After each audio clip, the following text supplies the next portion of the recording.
Okay, and we're live. Here, let's see. So I don't think anybody's in the chat yet. Um, we just started.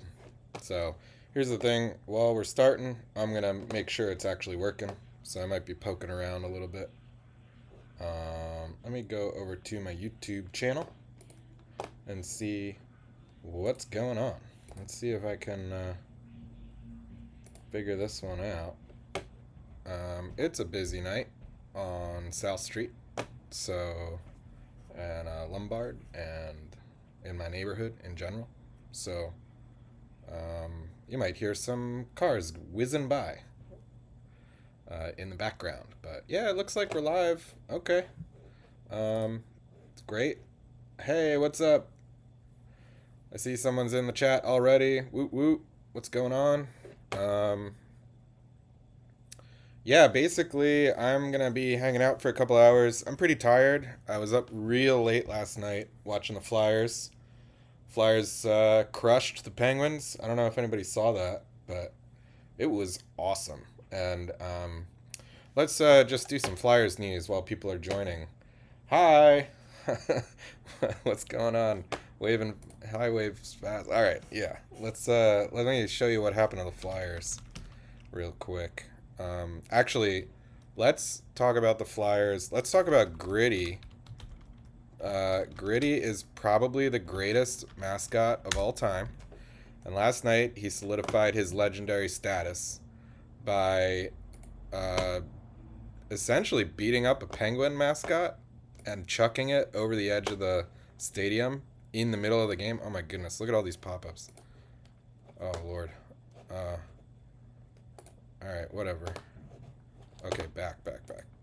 Some of these websites are unusable because of pop-ups. But anyway, Gritty beat up a Penguin mascot and then chucked it over the edge of. I need to check this out. I mean, what are you gonna do, right?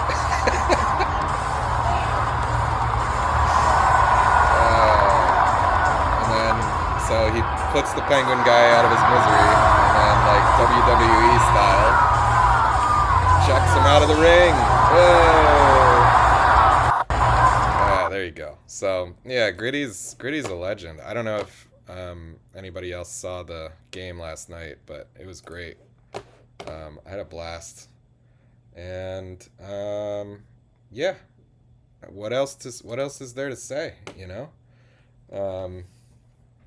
It was a great game. The energy was awesome. I haven't seen energy like this for the Flyers in many years. So I'm very excited to have the Flyers in the playoffs, and let's see what they can do going forward.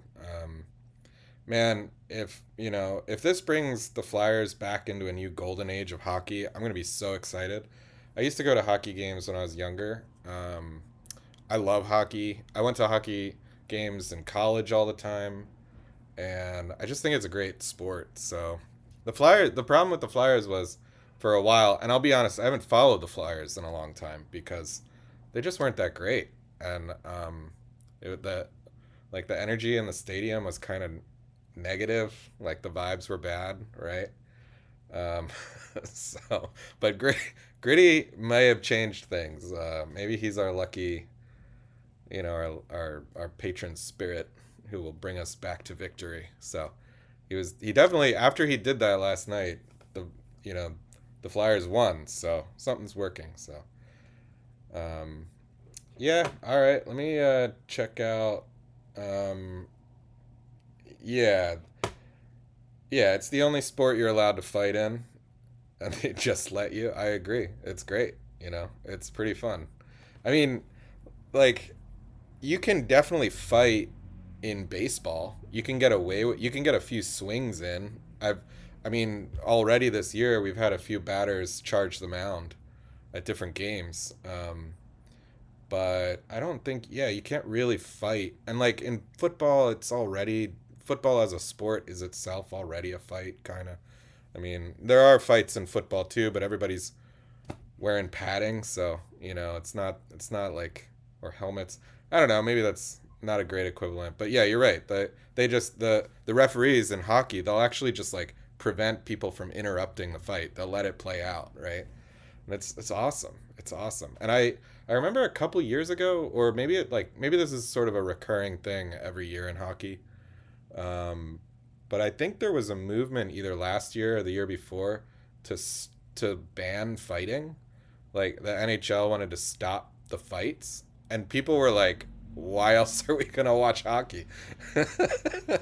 So, like, I think the NHL had this idea that they wanted to make hockey a more family friendly event because these guys are really fighting. It's not like WWE. Like it's not like fake stuff where like not that WWE is fake, but it's like they're actually taking swings and losing teeth and like getting bloody noses and stuff. So it's pretty gnarly, and sometimes that's a little to some people's sensibilities. It's a little offensive, and then it teaches children sends the wrong message to the kids maybe in some ways that fighting's okay, but yeah, I don't know. This is all pearl clutching, and I think the NHL was trying to go more broad, go more mainstream, and then people were like, "No, it's fine." I went to hockey games. I used to live in Sweden, and I lived in Stockholm near the Swedish the Stockholm Stadium where the Swedish national team plays, and I saw a Sweden versus Russia game there. They used to hand out at the grocery store in Sweden. The tickets were so cheap that they used to just hand them out. Like you could win a raffle at the grocery store. So like if you bought enough products that day at the grocery store, they'd spin a wheel or something, or like something. There would be some like lottery system in Sweden in the grocery store, local grocery store. And if you spent like I don't remember the rules, but it was something like if you spent 30 euros or more, then you'd get entered to win a hockey ticket. And I used to win. I won like a couple times because it's a small grocery store, and there were so many games all the time. So so I often won, and the stadium there is called Globus or Globen, because it's a big globe. So I used to go to hockey games in Sweden, and I saw people wear Flyers gear in the hockey stadium in Sweden. I'll never forget that. It was awesome. So the Flyers have like this international, they have an international presence, which is pretty awesome.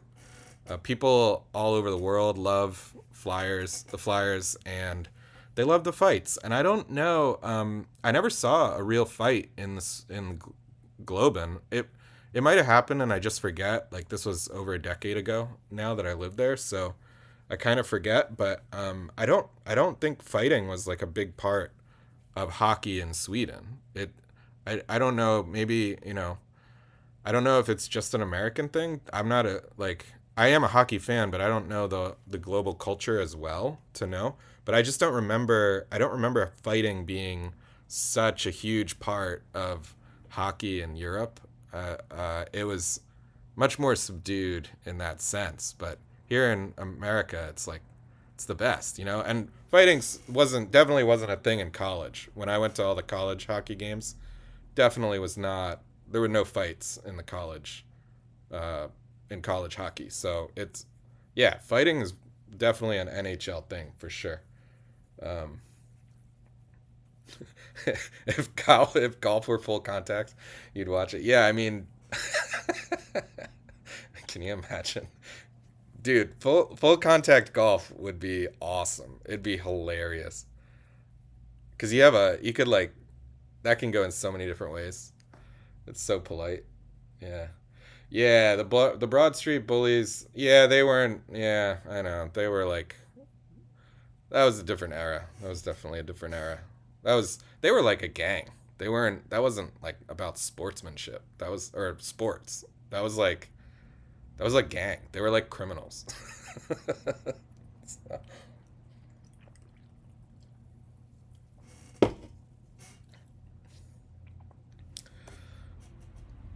yeah, yeah, totally. Like if golf were like hockey and there were fights, I don't know. That'd be so much fun.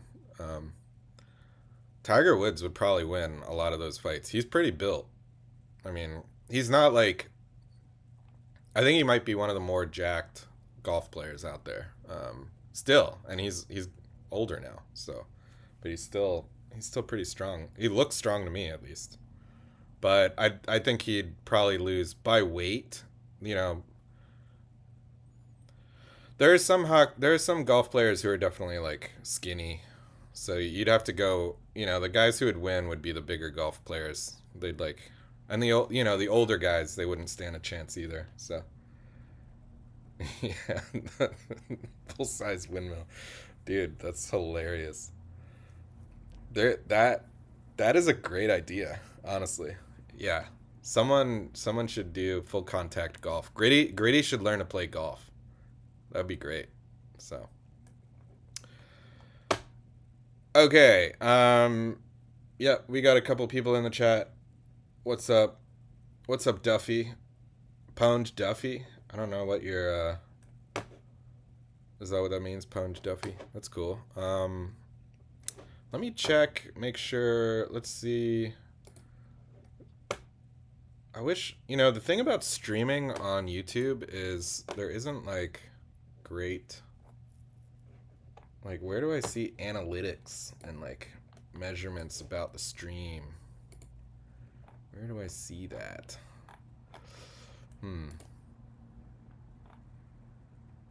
Well, we got a couple people in here. So the thing that I want to do today is I want to look at. So this is my map what you're seeing on the screen is my map of all the ancient sites that I've been adding to this map for over 10 years, and not systematically, just every once in a while, if I'm researching things, I will add a site to this map. And it's a fun hobby. I've been doing it for years, just looking for clues to lost Native American places or places that are well known but that I've never heard of or that I just think are interesting. So I've talked about this map in some of my other videos, and yeah, I figured today I'll just hang out. I got nothing to do for a couple hours, so we'll hang out and we'll do some research. We'll look at some old maps of Philadelphia, and we'll just hang out and chat. So yeah, that's the plan. Yeah, hey, I'm doing okay. I was sick like a lot in the last 2 months, 3 months. But I finally got the tooth thing figured out. I have a crown and a false tooth now. And I'm back to mostly being healthy. I do have a little headache right now, but I'm just dehydrated. Um, but yeah, thanks for asking. I'm doing great. We're rocking and rolling. Um, and I know. So the princess's grave. All right. So you asked about the princess. You're talking about Darby. I'm assuming, right? The Queen of Darby Creek. How do I keep the chat? The chat window keeps disappearing. Oh, look at that. Wait. There we go. All right. I'm fiddling around with YouTube here. All right. So you're talking about the Queen of Darby Creek. Now, what was the Queen of Darby Creek? The Queen. Oh, by the way, you notice this line? Do you see this line of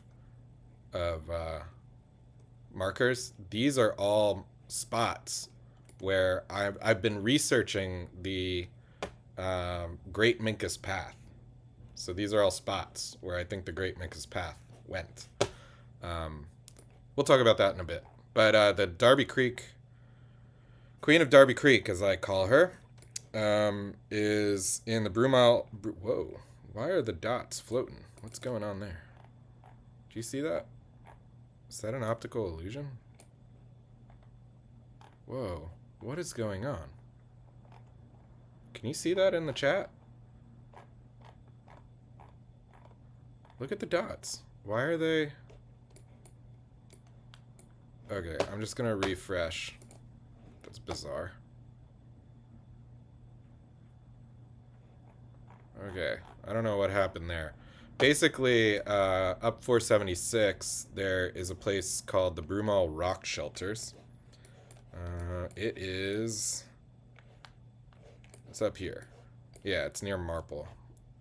Okay, yeah, it's behind the giant supermarket and off 476.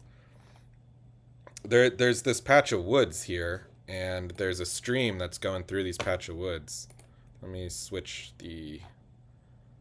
They don't even show the stream on Google Maps. That's amazing. But there's a stream that's going right through here, and there's a place in this area. I don't know what that square is. There's no building there, so I don't know what that's about. There's no building there as far as I know. But in these woods, there is a rock shelter. Oh, look at that. There is like a clearing of some sort. Huh. See, I have to explore these woods more. So I've visited this area like 3 or 4 times trying to find this grave, and I figured it out. In my last video, I got the closest that I ever got. I was down here in this spot right here. If you let me drop the guy, the Street View man. So if we drop down to Street View, you can see there's this huge wall like behind here. This is a couple years ago already. Nowadays they're houses, but in 2019, before the pandemic, really, it was just this municipal parking lot, I want to say, or like some sort of private storage area. Nowadays there's a housing complex here, and this is what it looked like all my life. You know, growing up, there was a parking lot here, and the stream kind of goes behind on the other side of this parking lot. And this wall of kudzu or vines or whatever it is a huge cliff. There's a big rock outcropping right here, and let me see if I can show it to you. Yeah, like you can see the rocks here. And there it is. So in the last video, I was talking about this rock. This is an ancient rock shelter. So this is part of this complex of rock shelters called the Broomall Rock Shelters. This is literally like caveman level, like this is cartoonishly what they look like. It's almost, and it's right by the side of the road. Imagine for thousands of years, Native Americans were camped out like right here under this rock, and they used it for shelter. And I showed that in a video. And I was trying to search around here for the rock shelter. I went in another video. I went around the other way. You can barely see it back. There's a bridge here over the stream. You can see the stream here. And above the stream in the woods is this other rock outcropping. So I was checking this out. This is also definitely another ancient rock shelter. And basically what I'm looking for is a grave site. There was this grave of a Native American queen. I'm calling her a queen. They didn't have queens. She was an important person. She was discovered by a woman named Mary Butler, an archaeologist at UPenn, and excavated. Her grave was excavated by Mary Butler. She was discovered by a bunch of local archaeology, let's call them enthusiasts. They were, amateur archaeologists, grave robbers, Indiana Jones type people, just local people looking for artifacts. These are all blurry categories, but essentially they were artifact hunters. They were looking for artifacts, and they were looking in the Broomall rock shelters in this area, and they found this grave somewhere. And that's what I've been looking for. And Mary Butler excavated the grave and found the bones of a Native American woman and a bunch of other artifacts with her body. The way they know she was important was that there was a wooden post at the head of her grave. Like, so above her head, she was in the fetal position like this, and like right above her head, there was a wooden post hole where the Native Americans traditionally only put post holes for important people. So the theory was that she was a leader of some sort, and they buried her in the grave site to preserve her body for, uh, because she's important. So I've been looking for this grave, and in the last video I was up here by this rock outcropping. Went too far. 1 second. But my new hypothesis is that the grave is actually somewhere up on this slope, and maybe just in here, like there's this. Oops, what am I doing? Man, I have to get control of Google Maps. Shoot. Let me move a little slower here. Okay, so here's the ancient outcropping, and then my new hypothesis is that the grave was this hole. Do you see that? Right in there. And it's right under this rock. So I think that's where it is. I think it's this, or it's somewhere up on this slope. So I'll be doing another video. I'll be doing another video to like go find it exactly. I don't know if people really want me to. I don't know why it's so well hidden.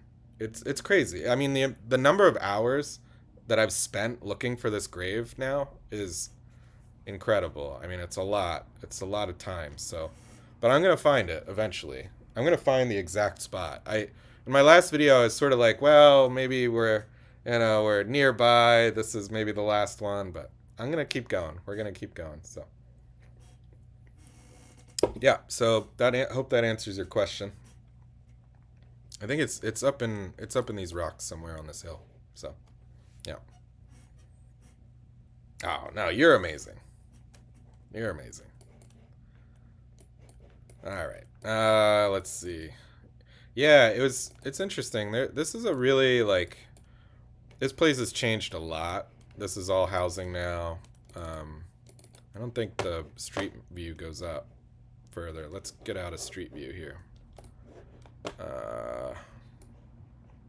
But you can see, yeah, here you can see the new houses in this view. I mean, do you think any of the people who live in these houses know that right here is one of the most ancient places in Delco? I mean, all of Delco is ancient, but this is like one of the most significant archaeological sites in Delaware County and in Pennsylvania. Honestly, it's, do you think any of these people even know that they live directly next to one of the most significant archaeological sites in Pennsylvania, and that there's this stream that goes right by their houses? There we go. All right. Yeah, like in this is a stream right down here, and it goes around their houses, and there it is. You can see the stream crosses under the road here, and then, yeah. So I want to go on a creek walk. I want to walk this whole stream sometime. Maybe sooner rather than later, because the last time I went there it was super buggy, and the mosquitoes were crazy, and I get bit by mosquitoes all the time. But yeah, New Ardmore Avenue Park, like I could park somewhere here maybe and walk down to the creek. I'm not sure. I gotta explore this area more, but there are definitely artifacts in this creek. It's super old, so the Native Americans lived here for thousands of years, so you can find a lot of artifacts. And it's interesting because the creek must split and then rejoin, because there's another creek that comes, like, I think this rock outcropping must be, or actually there's another creek. It's like a smaller run that I think comes down this way, and it goes past the giant supermarket in these woods somewhere, and then it connects with Langford Run here, and then Langford Run continues under 476 and then empties into Darby Creek, which is right here on the other side of Langford Run. And this is where I first thought the grave was, but I'm wrong. you know. So. Yeah, suburban blight. Yeah. What are you gonna do? What are you gonna do? So yeah, so okay, so that's the story. That's the update about the Queen of Darby Creek, as I call her. Yep, I got a lot of other spots to check out. Let me so what I wanted to do is I've been looking at these old maps. I've been poking around. There's this website called the uh, Greater Philadelphia Geohistory Network, and it's just this huge collection of maps from. They're just beautiful. First of all, the drawings and as works of art, they're amazing. But there are all these little details about Philly and about the Delaware River and other parts of Delco that are really interesting to look at. So I was just looking at this one. This is a plan of. Okay, let me read the title. Plan of a survey of the River Delaware from 1 mile below Chester to Richmond above Philadelphia, taken by order of councils in the months of July, August, and September, Anno Domini 1819 by David McClure 1820. So you can see this area. This was called Hog Island. This is now where the airport is, more or less. And Fort Mifflin is now, it's pretty much, this is all filled in, but you can see there used to be these used to be islands, and there was this channel of the Delaware River that separated the islands from the mainland. Now this channel doesn't really exist anymore. If we go back to Google Maps, you can see remnants of it. I'll show you real quick. I've been researching a lot down here too. So this remnant, this little puddle this little creek in the airport grounds. Look, there are the airplanes, right? And right next to the runways, this little creek is all that's left of this huge channel that separated out the islands of the Delaware from the mainland. And Hog Island is where the airport is. And when you look at the airport, you can even see the outline of the island. You can see it in the road. You see this huge curve that comes around. This is the island. This is Hog Island. Basically from somewhere here, coming up and then down to somewhere here. And then there was a channel, and Fort Mifflin is over here. Where is Fort Mifflin? It's down here at the edge of this channel. There it is. There's Fort Mifflin. So you can see this is even called Hog Island Road. And it's this was the point of a different island, and then Hog Island was over here. So you can still sort of see the old islands if you know what you're looking at in the modern map. It's kind of cool. One thing I like about this map that I was checking out is it shows this says mid bank. Is that what it says? Mid bank before the year 1819. So and then this is the new bank. So basically the earth was being reworked. The island was expanded, and the old bank this island used to be smaller, and the old bank was here, I guess, before 1819.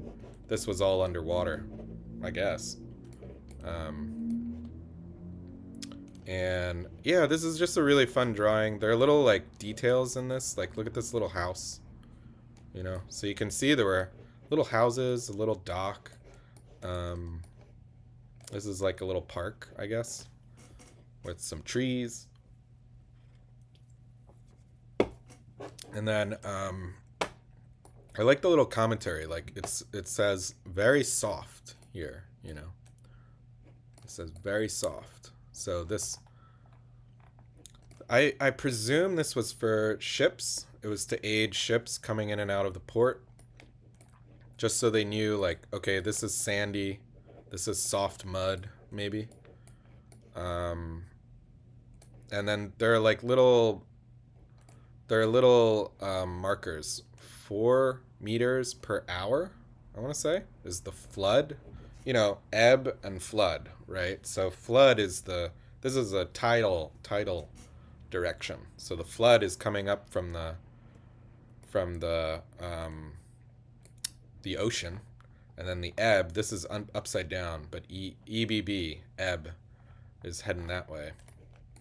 I guess it was 4 meters per hour was the tide at that time. Then you have this amazing compass just shooting arrows out, and look how beautiful it is. They just drew this so well. What are some other interesting things about this map? There are just some islands that no longer exist that don't have names. Oh, here you go. Tinicum. Oh, that's Tinicum Island. Look how long Tinicum Island was. Look at that. Really? Is that Tinicum Island? I guess it was much bigger. But you can see there was an estate. Oh, this is the Lazaretto. Oh. Wait. Oh, wow. So this would have been New Sweden. And here's Darby Creek. Here's Darby Creek coming in to the Delaware. So New Sweden, the colony of New Sweden, would have been right here, right next to the Lazaretto, where it's rocky. It says it's rocky. That's fun. Rocky, hard, hard, hard. Soft. And then the island. Huh. Very interesting. It's interesting that they don't show anything about New Sweden, the colony that was right here. Because the Lazaretto is in Tinicum Township. The Lazaretto is where they had people immigrants and people from other countries coming into the port. Before they landed, they would stop at the Lazaretto to get checked for diseases, because Philadelphia had a series of epidemics of yellow fever and other diseases that were just pretty gnarly and killed a lot of people. So eventually the city mandated that before ships docked, they had to stop at this hospital to get checked out, and basically, like, if you were sick, you were kept here. And it was pretty grim. I don't get the sense that if you went into the Lazaretto, it's like a 50-50 shot if you survived. Something like that, you know? I get the sense it was pretty grim, but oh, this ordnance. Like, look how big this map is. This is a huge map, and then this ordinance to authorize the sale of the property in Little Tinicum Township, Delaware County, formerly occupied by the Lazaretto, and empowering the director of the Department of Public Safety to have a survey made of the property to arrange for the insurance of the title and for the removal of the bodies in the graveyard. Yeah, it's pretty grim. Because I guess people died at the Lazaretto all the time, so there was a graveyard. I wonder what they did with the bodies. I wonder what they did. Hey Duffy, thanks for stopping by.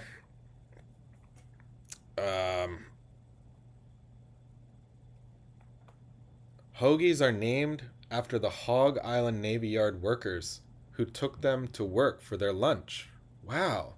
Rob, I had no idea. That's awesome. That's such a cool fact. I had no idea.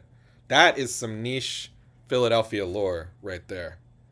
I don't think many Philadelphians know where hoagies came from, where that word comes from. That's cool. That's really cool. You need to check out the Aston Mills and Lenny PA bunch of Native American stories. Yeah, totally. That's on my list. The Aston Mills is definitely on my list. Hey, thanks, Duffy. See you soon. Wow, I had no idea that hoagies were invented in Tinicum. That's awesome. Hey, Kevin. Good evening. Yeah, quarantine. That's exactly right. That's the word I'm looking for. The Lazaretto was for quarantine. That's right. So, let's see. All right, section one. Let's see if there's anything more. The select and common councils that the director of the Department of Public Safety be, and he is hereby authorized and directed to offer the property which belong. Okay. And for many years occupied as a Lazaretto station. Lazaretto, of course, the word is, I think it's Italian, right? For um, it's a reference to Lazarus, the story in the Bible, the New Testament, right? And the story in the Bible is essentially there was a dead man, and his flesh was already rotting. The smell of his flesh was because basically to prove he was dead, you could already smell the rot, and he was put into a cave. I believe he was put into a cave, right? And there was a stone put in front of the. It's a crypt, It's where they put dead people in a crypt. And Jesus came along. Uh oh, hey Abe, you coming to say hello, buddy? We might have a visitor in a second, but essentially Jesus came along, gave his blessing, and Lazarus woke up. He came back to life, and he rolled the stone away from the cave, and he walked out, and he was alive. And so it's sort of one of these miracles that Jesus did to wake the dead. And so the Lazaretto was named after Lazarus, I believe. That's my understanding. Correct me if I'm wrong. This is Abe, friend of the show, main character really, and he's my one-eyed cat, and he's very friendly. Um, and when I start talking to the camera, he tends to want to get involved. So he'll be along for the ride. He's very friendly. Yeah. Yes, 3 days dead. Exactly. Yeah. Thanks. Yeah, I kind of forget the details, but that's essentially, I think I'm on the right track there. I didn't even see your comment, and I said the same thing. Oh yeah, yeah, exactly. Um, oh, I didn't know that the Lazaretto here in Philly was older than Ellis Island, but it makes sense because this was already in 1819. It was, and the thing is, it wasn't even this. If I'm not mistaken, this Lazaretto here wasn't even the first Lazaretto in Philly. This one was the second Lazaretto, which they moved farther away from the city because the first Lazaretto was still too close to the city. It was like considered possibly unsafe to have sick people so close. The first Lazaretto, if I'm not wrong, was where the Schuylkill comes into the Delaware. I think it was over here. Yeah, there you go. Bingo. Bingo. Isn't that great? I love when that happens, when I'm saying something and then the map just backs me up. There's the old Lazaretto. Bingo. So yeah, this old Lazaretto was it was put here at the confluence of the Schuylkill River and the Delaware River because this is like a convenient spot for ships to stop. But then this place was too small or filled up or just they needed an update, I guess. Or maybe it was unsafe. It was still too close to the rest of the city, which would have been here across the Schuylkill River. So they moved it. They moved it south to the mouth of Darby Creek, and they put the Lazaretto there in Tinicum. So this is the new Lazaretto. Yeah. Um, so there you go. That's that story. One thing I like about this map is it shows shipwrecks. Let me see if I can find one. Yeah, there you go. So sprinkled throughout, it says wreck. Sprinkled up and down the Delaware, the banks of the Delaware are these old shipwrecks. You can really see that shipwrecks were quite common. They're kind of everywhere. Let me zoom out again.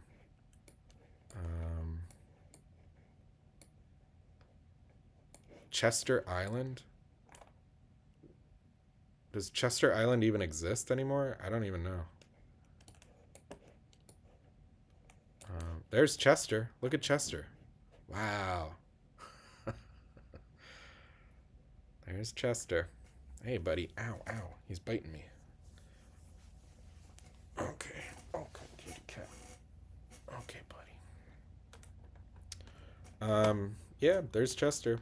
Chester Creek. And Ridley Creek coming in there.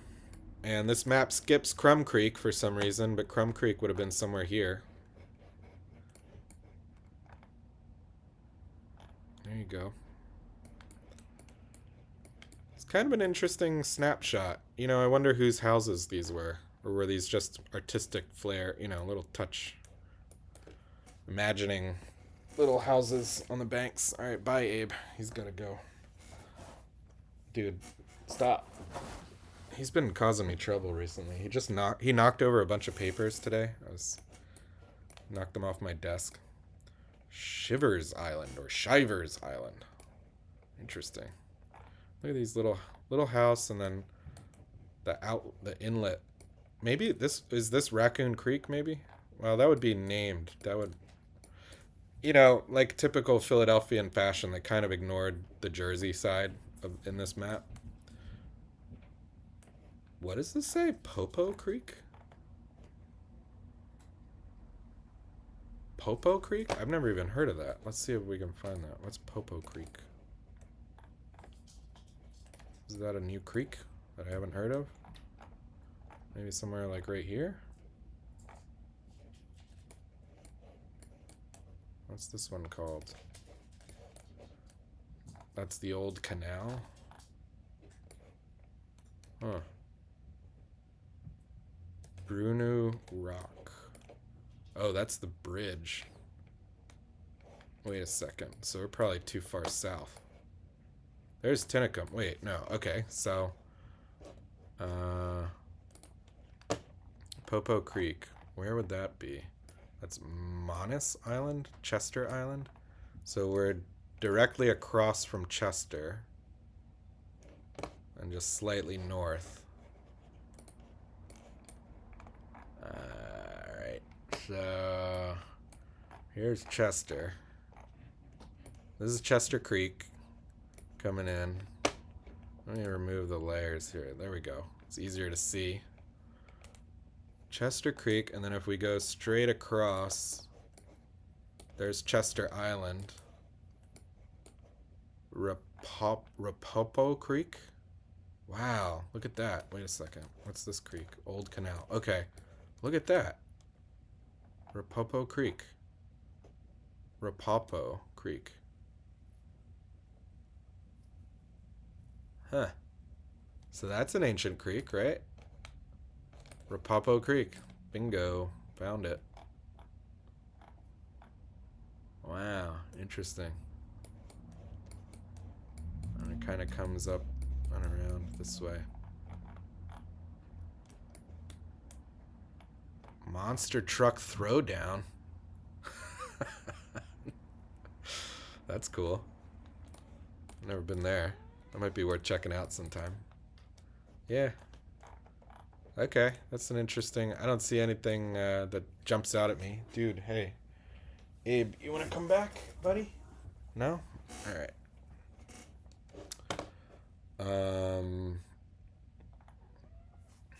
Yeah, it is smart putting the quarantine on an island.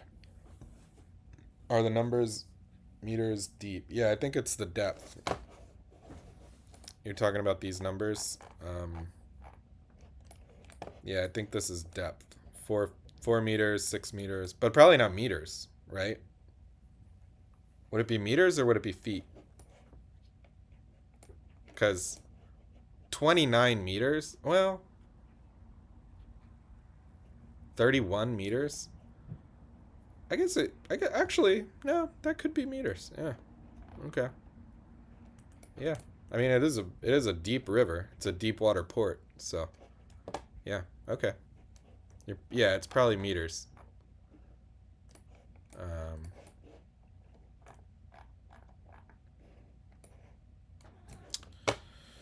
Let's see, what else can we find? Hey, buddy. Abe, do you want to come or do you want to go? You want to be on the stream with me, buddy? Or you just need attention? Come here. Come here. Come closer. Come on. Hey. Come here. You gotta come over, buddy. There you go. Now you can be with me here. Alright. He's back. He's back. See, when I'm talking, he gets excited, right? You think it's feet? You think it's feet? I think it's meters. I think it's a deep water port. I think it was meters. But anyway, let's take a little look. I'm just looking through these old maps for clues. You know, you never know what you're gonna find. Like that old, I guess, Popo Creek, Rapopo. That's definitely an ancient creek. Could be interesting to look for ancient sites on that creek, but nothing jumped out to me on the map, so we're gonna leave it for now.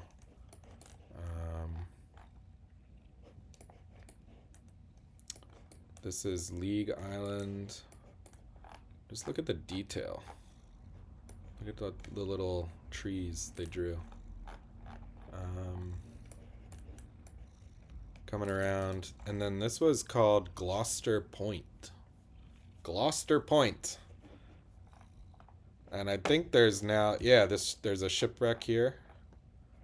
Of course, now there's a more modern shipwreck, right? I think there was a news story. I restarted the newsletter, by the way.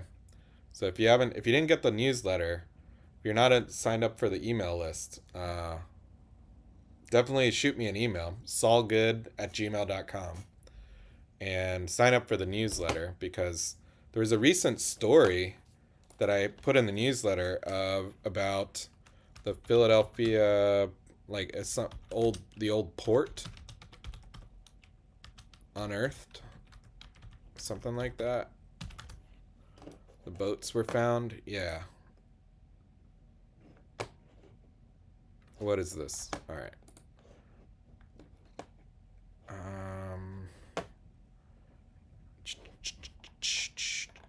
Well, you can see the headline here, that there was a discovery made at the port of Philadelphia.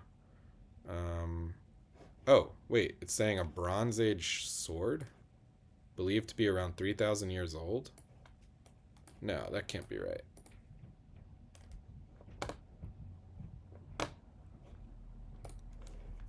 A historic discovery was made at the port of Philadelphia when officers seized. Oh, this was like a shipment. This was someone. Oh, it's like a, illegal artifact trade. No, but I was pretty sure there was a story about the Philadelphia ships. What would I like shipyard uncovered? Well, the West Shipyard.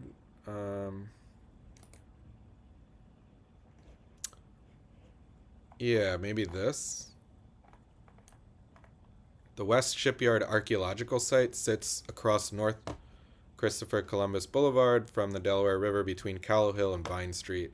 It is named for James West, English colonist and shipbuilder who had settled in the area in the 1670s and operated the shipyard until his death in 1702. West's lot was typical of modest American shipyards from the colonial and early national periods. Featured small-scale shipbuilding and related activities like rope making and coopering, which is barrel making. Shops, offices, and living spaces were also built on the west lot, including the Penny Pot House, a notable colonial-era tavern, for which the lot was also known as Penny Pot House Landing. That's cool. And then here's... Can I zoom in? Let me see if I can zoom in. Gotta figure out how to zoom in. What's that? No. How do I zoom in? There we go. So this is the Penny Pot Tavern and Landing. And it sort of says Grissom's Academy? Grissom's Academy? That's interesting. But this is 18... Hey, buddy. Why are you biting me? Don't bite me. This is an illustration of the Penny Pot Tavern, created in 1830. And you can see the boat off to the side here. This is what, the banks of the Delaware looked like, the docks back in the day. Isn't that cool? That's an interesting photo there. Or lithograph, probably. Illustration, I guess. Yeah. Alright, a little tangent. But what I was really talking about, basically these, on this old map, you can, this point, there's a shipwreck there. Let me show you the shipwreck. If we can see it. It is, let's see. It's somewhere here. So this is what the point looks like now. And I guess back in the day, this was called, let's look at it, satellite view. Wow. It's very industrial. But I guess back in the day it was called Gloucester Point, something like that. Right there. And now it looks like this. And I'm pretty sure there's a shipwreck somewhere. Can you see it on Google Maps? It's somewhere in the Delaware, like in one of these old docks. Just off the... Maybe this?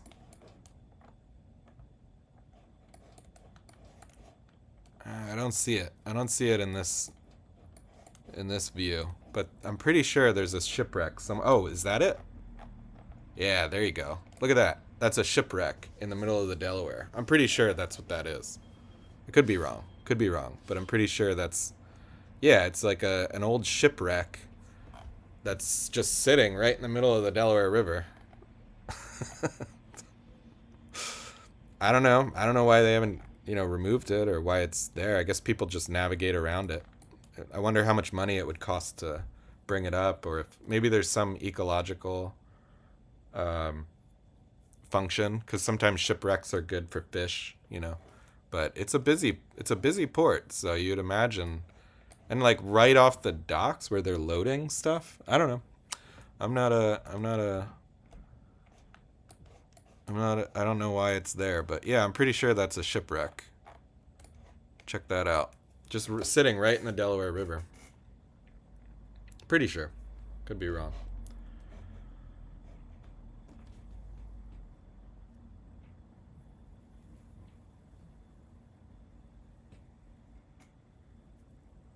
Oh yeah, hey, authority on everything. You live in Glen Alden? Yeah. Yeah, man. That rock is awesome. It's really cool. The council rock behind the apartments. Yeah.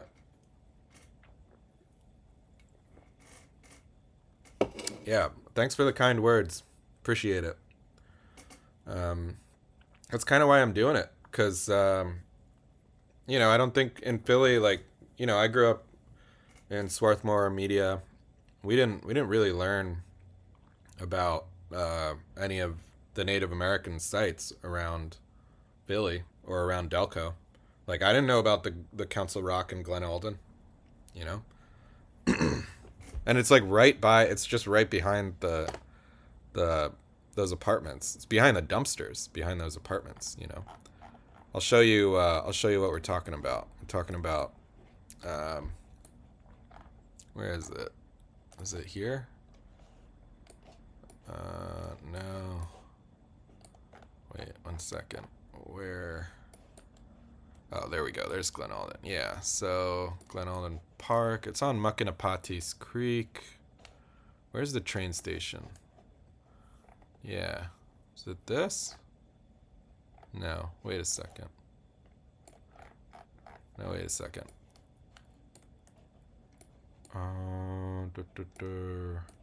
There's Glen Alden. Oh, there's the train station. So, yeah, right back here. Right here is a spot. It's right in the woods there. In fact, why is it not marked? Let me mark that real quick. And it's basically this huge rock. It's a I mean, okay, I have to be clear. The source for this information was not. It's not like 100%. Okay, it's kind of a guess. It's like the source I could find about the rock that's in the woods behind these apartments. This rock is like this big outcropping. It's at least 20 feet high, something like that. And it looks like the rock in, it's like, in Lion King when Simba gets held up over it's like this massive thing. You can just imagine it really sticks out in the landscape. There's nothing else quite like it. And the Native Americans, it's been there for thousands of years. So it stands to reason at some point. It's, again, not super scientific. I'm just guessing. But it stands to reason at some point that the Native Americans would have met there, and it would have been in a prominent spot in the landscape. It's very impressive. So, the Native Americans would have known about it for sure. And at some point over the thousands of years that people have lived in this area, that rock would have presumably been used for some event at some point, right? Now, the source that I have for this was an old Delco Times article from like, I want to say like it was like the 1920s or something. I don't remember exactly when the article was written, but it was saying that it was giving the Sachem, the Lenape Sachem who lived there, and he named, the Makinapati's Creek is named after his daughter, and then the rock has a name, and I'm forgetting the name of the rock, but it, so this Delco Times article was like remembering, it was sort of someone's memory of what this rock was and what the significance of the area. And I couldn't find other sources before that article. So some of these things are like, neighbors or locals in the area. They've told these stories to their grandchildren, and then their grandchildren finally write it down, but it's sort of oral tradition. So it's like a little, you're not really sure, is this a legend? Is this something someone made up? Like, why isn't there more evidence? You don't know, but that's just how it goes sometimes. And you kind of have to piece things together, like use a little, okay, I definitely trust the things that I think there's, at least the legends are there for a reason, right? So there's a usually I would say sometimes there's like a 50-50 chance that there's a nugget of truth in these old stories. So like, okay, if there's like a nugget of truth in the old stories that the locals in Glen Alden talk about this, they tell about this rock, what's the nugget of truth that makes sense? And then I can go to the rock, and you look at the rock, and the nugget of truth that makes sense is that it was like a prominent rock outcropping for the Native Americans. And then it has a name, and you can kind of start to see, okay, just looking at the landscape, the nugget of truth in the story is that at least the Native Americans would have used it at some point. And whether it was like a council rock that like where the elders all met, who knows? But it's a nice story. We can at least say that at some point something happened there. And then of course, like council rock, I don't know about all that, but that's what the Delco Times article said. So who am I to disagree? I'm just sort of, trying to piece it all together. What am I going to call this? Okay, council rock. See, I'm adding spots to the map. That's kind of what I want to do today, is add a couple spots. Council Rock in Glen Alden. So, yeah, go check out my video about that. Are we good? Is it saved?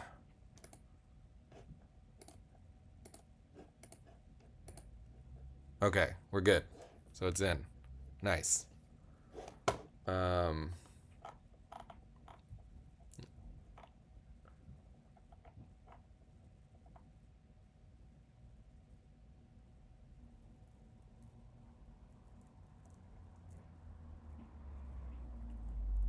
yeah, yeah. Yeah, you're welcome. I mean, I think it's a story worth preserving, at least. Like, who knows how much of it is true, but that's the thing. Like, we got to remember what we have, right? And what we have is that story. So let's remember it at least. And then maybe someone in the future can like do an archaeological dig at the rock and figure it out, you know? Who knows?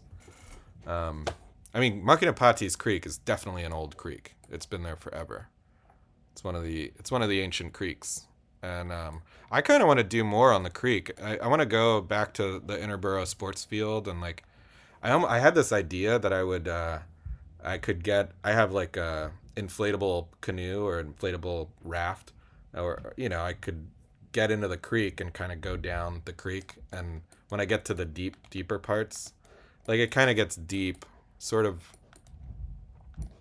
Maganapatis goes all the way to Darby, but do you see? I don't know if you can see, but it really like has this huge curve around here. This is like a huge bend in the creek, and from on South Ave, from like right about here down to here, the creek creates this peninsula where Glen Alden Ave cuts across.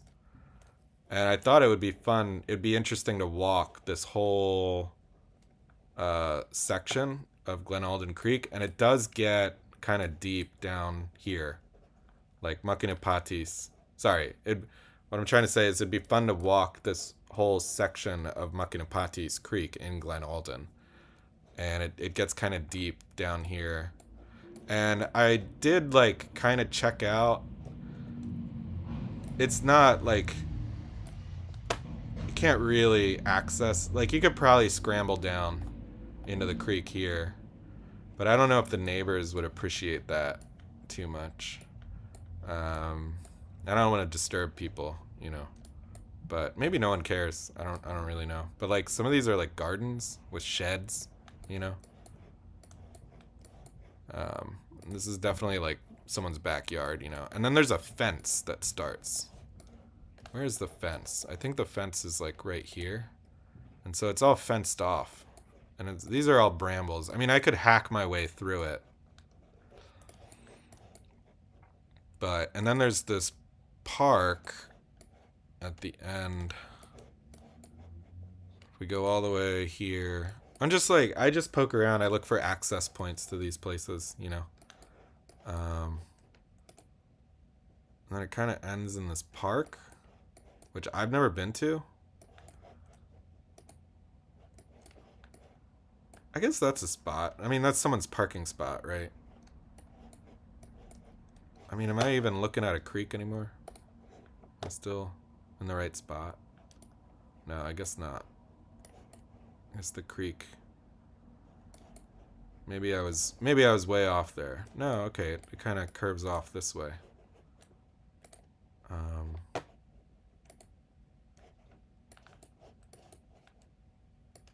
Huh. All right. Yeah, well, anyway, following the creek through these back alleys and then there's this park here, and I was kind of looking at how it ends, it kind of winds its way. I bet there's archaeology to be done in these fields here, and then definitely Montgomery Park. This is where I was saying there's a fence like somewhere back behind these houses. And then you get into Montgomery Park, which I've never been to. But I was looking at the ground here because you see the discoloration in the field? There's like there are these spots, And I was trying to think, what would be these, what would these spots have been? Where the field is discolored. And there's some elevation change that's kind of interesting. So if you drop the little guy down, you take a look, you can see in the field itself there's this ditch here where this fence runs, and then it cuts you know, the ditch continues, and there's a manhole here. I think that's a manhole cover for a sewer. And then the ditch continues all the way over that way. So I was sort of thinking, and this, I don't know if this is true, but I was sort of thinking maybe back in the day, the creek cut across at different times. The creek would have cut across this area of the field, and this would have been like a little island or part of the marsh. So I was trying to suss out, you know, if there was a Native American site here, where would it have been? Would it have been like on the baseball diamond? Would it have been closer to the edge here? I'm not sure, but I'm pretty sure there would have been a Native American site in Montgomery Park. Because, and wait, why is Montgomery Park, isn't Montgomery Park, that should be marked. Why isn't it not, why, God. All right. I'm not even going to label it. I don't need to label it, but okay. So Montgomery Park is definitely an ancient site because it's across from the Morton house. The Morton house is where John Morton lived, and John Morton's one of the signers of the Declaration of Independence, or the Constitution. Yeah. He's a signer of the Constitution, right? But anyway, Morton house is a colonial era house, and in the house they have a bunch of artifacts. And one of the artifacts that was found under the house during a renovation was a Native American arrowhead. They found an arrowhead right there. So there's definitely artifacts to be found on this point right here. So I'm sure if someone did an actual archaeological dig in this area, they'd find more evidence of habitation. There's records of a village. I'm pretty sure there was like some stories in some old text about the Swedish colony that there were Native Americans living on the banks of Makinapati's Creek when the Swedes showed up. So I think there would be artifacts here. I think this is an ancient site. There was definitely a village, a Native American village. The Native Americans lived in Darby Creek, and then the New Sweden is like here somewhere. Where are you? Hold on. Where's the...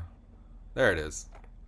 Governor Prince Park. So this is a little reenactment of, or, you know, it's like little fake Swedish houses, just to give you a sense of what the old Swedish colony looked like. They put in these houses. These are like log. This is what the Swedes lived in. They lived in a bunch of log cabins like that. And I guess, wow, look at this. This was in 2019, so they hadn't, I guess they took down all the cabins? I don't know. Look, way in the distance, you can just see the statue of Governor Prince, the Swedish guy who ruled this little colony here. This is a weird photo. Look at this. There are no cabins on the foundation pads, but you can see all the historic placards there. That's interesting. So yeah, this is where the Swedish colony was. Wow, look at the playground. Wait a second. I thought the Prinzhof was here. I thought this was the site of the Prinzhof. You see these, but what is that? Hold on. Look at the playground. Look at the shape of the playground. Doesn't that look like a colonial fort? Am I off my rocker? Why is it shaped like that? There's nothing to drop. I mean, I can't check it out. Why is this shaped? Why is this playground shaped like that? That looks like a colonial fort of some sort. Wow, interesting. Well, in any case, yeah. So this was New Sweden. This whole area was the old uh, colony, and when they landed here, they were on this island, and north was Darby Creek, and across Darby Creek there were some villages here that where the Native Americans lived. So we know for sure that there were Native Americans here, and I'm pretty sure there would have been some Native Americans right at the end of Makinapatis Creek, and up Makinapatis Creek was the Council Rock in Glen Alden. So it's tying it all back together. Bro, you heard of Midgetville? No, I haven't heard of Midgetville. Right around the corner, and there's tiny houses. It's in Ridley? Alright, I'm not sure. Aren't we not supposed to say midget anymore? We're supposed to say little people? I can't keep up with that, but... What is it, like a tiny house park or something in Ridley? I don't know anything about that, but... Alright, let's go back to the map. So that was an interesting tangent. There, look at all the shipwrecks on this map. Yeah, so here's Southwark. This is Queens Village. This was a little town south of South Street. And you can see the shot tower, which is still there. This is where they made bullets. They would take molten lead and they'd pour it out the top of the shot tower, and the lead would form into balls and droplets of lead, and by the time it hit the ground, the balls would have hardened, and that's how they made bullets. Somehow they controlled the size. There's like this, if you look at the shot tower, it has a certain roof. Shot tower, Philly. It has this interesting looking roof. Yeah, let's see. Let's give a good photo of it. So you see this roof. You can see, if I'm understanding it correctly, essentially what they would do is, what am I doing? Yeah, you can see the shot tower. So essentially what they would do is, this roof has like little holes coming out of it, and the lead would be, the roof is like this coming out, and the lead, and it had these little holes all in circles, and the lead would be poured out these spouts, these little tubes, and it would pour down, and then by the time it fell all the way down, it would harden into these balls of specific sizes that could then be used as bullets. And it's still there today. Look at that. So that's an old colonial era building from, right after the founding fathers were still alive when that building was built. Some of them were, at least. No.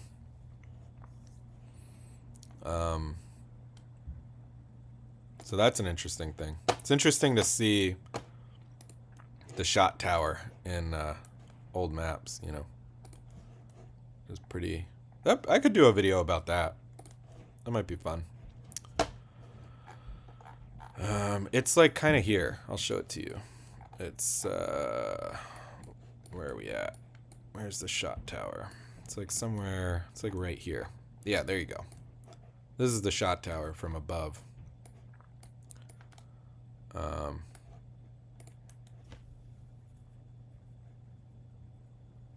Yeah. Pretty random. It's a pretty random building. Pretty interesting, though. And that's what it looks like today. There it is. And it's in this area that was called Southwark. This neighborhood was called Southwark. There's actually a restaurant that's really nice. It's like a fancy restaurant called Southwark Restaurant. And it's called that because this area historically was called Southwark. And there, let's see, where's that restaurant? I think it's this one. Yeah, Southwark Restaurant. There you go. It's like pretty expensive, $50 to $100 for a meal.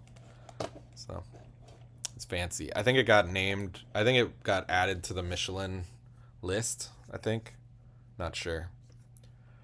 When the Michelin Guide came to Philly a couple months ago, they added it. Look at the names of the streets. Queen Street. There's Christian. Christian Street used to be an old creek. That was a creek. And this is where Old Swedes is, the church, sort of right here. That's why Southwark exists, is because it sort of grew out of another Swedish outpost in this old church, which I covered about 2 videos back, so you can check that out. There's Cedar Street. Cedar Street is South Street now. They renamed it South. And it was called South Street because it was the southernmost point of the city of Philadelphia, which you can see here. And there's Christ Church. Yeah. Look at this beautiful boat on this map. I wish the resolution was a little higher, but that's a beautiful, beautiful boat. And there you go. Kensington, Richmond, you got Petty's Island. That's the edge of the map. All right.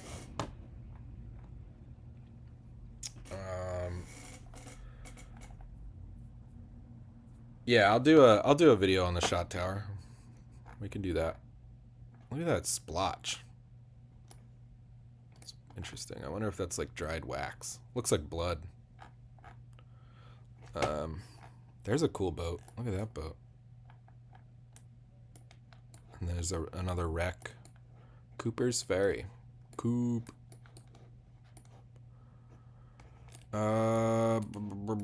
Okay, I think I'm kind of done with this map. Let's check out another map. There are lots of these old maps. I like to look at the dates. Go for the older ones. This is probably part of an incorporation of the district of Spring Garden. Yeah, there are a lot of maps of like Spring Garden and Northern Liberties, which, you know, I'm interested in, but it's not my... I'd love more maps of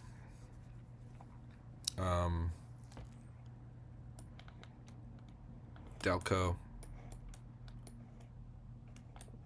Is there anything interesting here? Look at the handwriting there. Look at that handwriting. Wow. Look at all the swirls in that. Like, imagine you sign your name that way. Crazy. Recorded with office for recording. No. Recorded. What does that say? Recorded in the office for recording of deeds.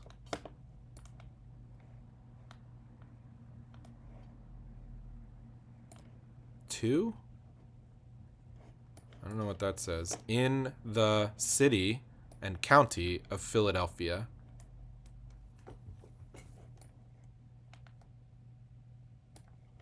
Can't read that. No, I can't read that. Well, I guess it says written, maybe written, my hand, and deed offices his. No, I can't. 26th July 1816. Marshall. What is that guy? No, I have no idea. Interesting. So it's kind of cool. I like some of these maps because you can see the old streets changed by direction of the court. And you know, like this was probably Green Street here was probably a colonial era street that no longer exists. And then this is Ridge Avenue. Ridge Avenue was definitely a colonial era site, or a colonial era road, and I believe it might have been a Native American path before it became Ridge Avenue. That's a little hypothesis I have, that because you look how diagonally it cuts across the city, and it's called Ridge Avenue because it went along the ridges of the hills in Manayunk. So this was Ridge Avenue was essentially, let me back up here. Ridge Avenue was it was the road that people came into the city on when they were coming up from the Manayunk from basically the north of the Schuylkill Falls, like that area. Like, let me zoom out even more. So you see the whole landscape here. People would come in from different parts of different directions of the city. And if they came in from like Plymouth Meeting up the Schuylkill, and when I say people, I mean like Native Americans in the beginning. Like Native Americans would come down the Schuylkill and they'd cross they'd come along these hills. And you can see Ridge Pike is basically running along the top of the hills above Manayunk and Roxborough, And so look at how Ridge Ave just kind of dips down, crosses right at the Wissahickon, and then shoots straight across, like hugs the river for a second, and then I think in colonial times it used to continue, but now it's a little disjointed. Where does it go from here? Wait a second. It picks up somewhere. Yeah, it kind of restarts like over here. No, that's Germantown Ave. Wait a second. Germantown Ave was the road that went to Germantown, obviously. Oh, there. Yeah, obviously. Okay, so yeah. So Ridge Ave continues here, and then it cuts diagonally across the city. Yeah, to Brewery Town and then across. So that's Ridge Ave. Like, it was the road that people used to get to the northwest part of the city where the Schuylkill is, and then enter and exit the city up that way. And there's a lot of history on Ridge Ave. So, yep. Let me check out the comments here.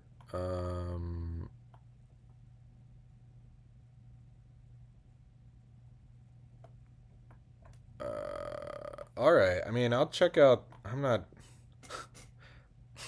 Midgetville and PA. I'll in Ridley. I'll look into that. That's interesting. Yeah, for the little people. All power to the little people.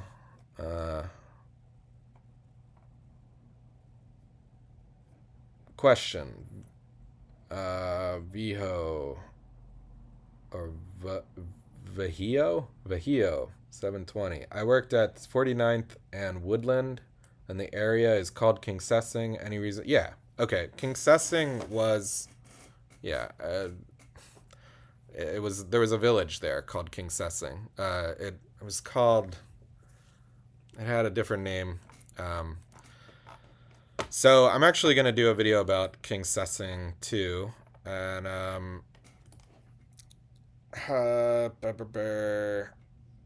what do I know about Kingsessing? There was definitely a Native American village there because it was directly across from Passyunk. So in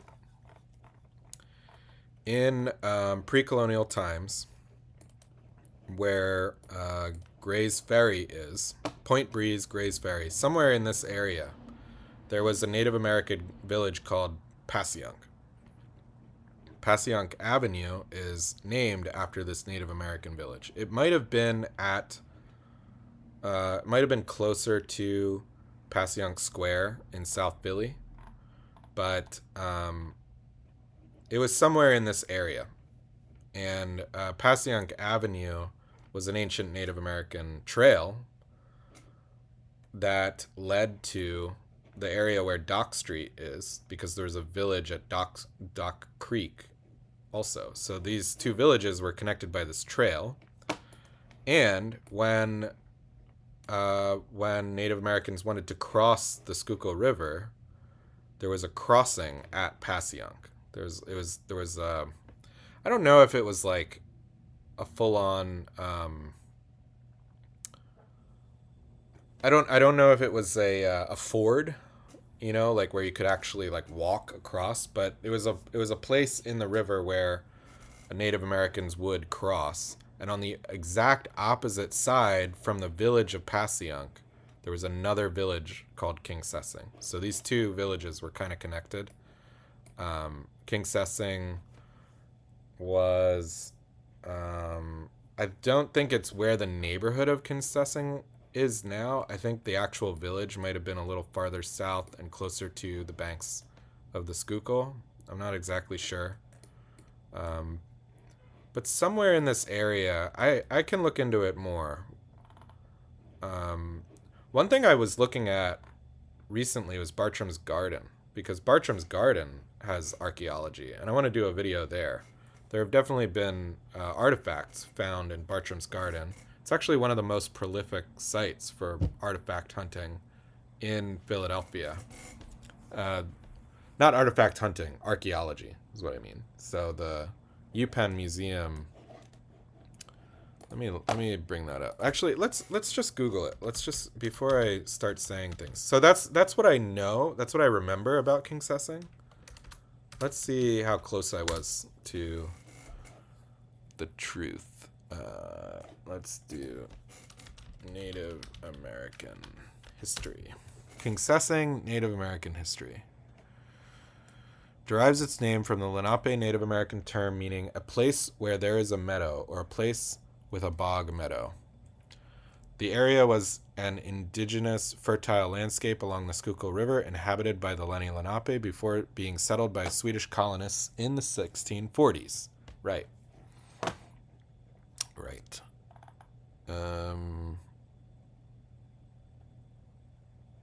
Let me see.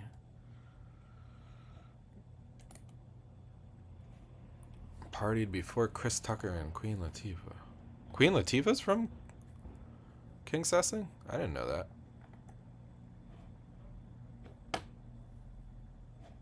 Okay, the Swedes and the Native Americans of the Delaware tribe lived together in Kingsessing as early as 1644. I mean, that might be overstated.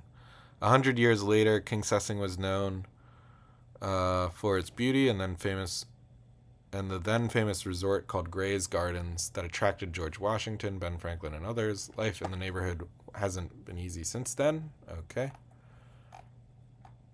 this is not really what I wanted to see here. Let's back out of that.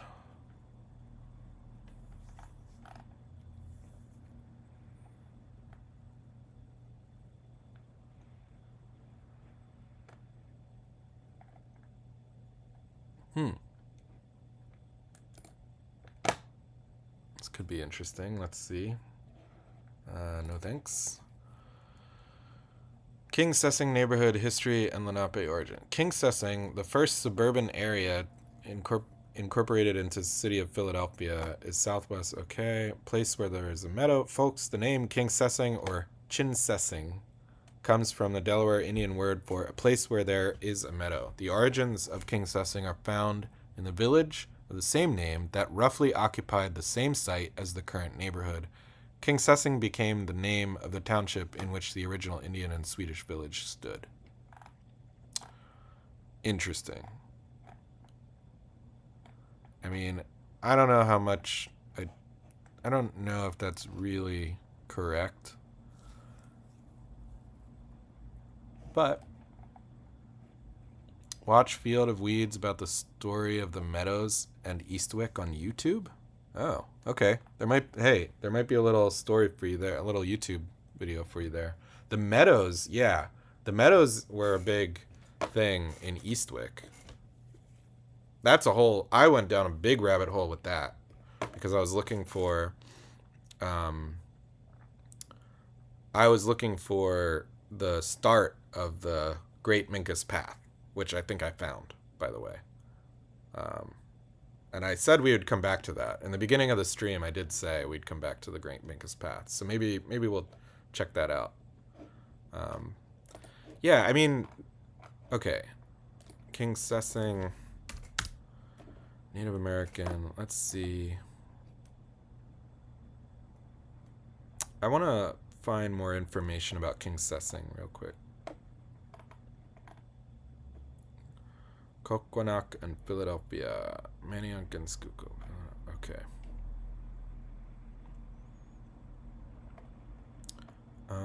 Free Library of Philadelphia, King Sessing. In King Sessing, a colonial cottage keeps history in place. Yeah, this is probably about...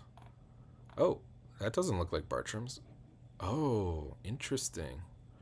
A little farmhouse with a lot of fight. 1817. South Vogdes Street has withstood the test of time. Vogdes Street Skitters. Wow, that's interesting. Wow, where is that? Okay. South Vogdes Street? Is that the...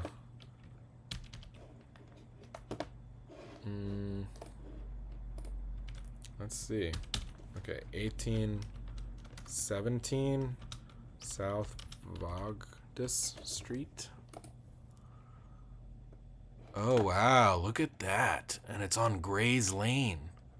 That's got to be an old colonial street right there, Gray's Lane, because Gray's Ferry, right? And it's diagonal. Look at how it's diagonal. Wow. Okay, I'm going to mark that. We're saving that. That's cool.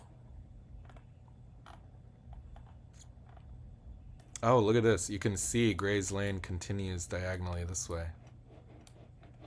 Huh. Interesting.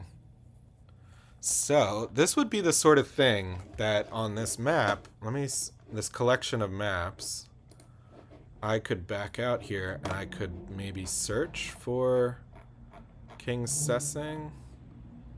How do I...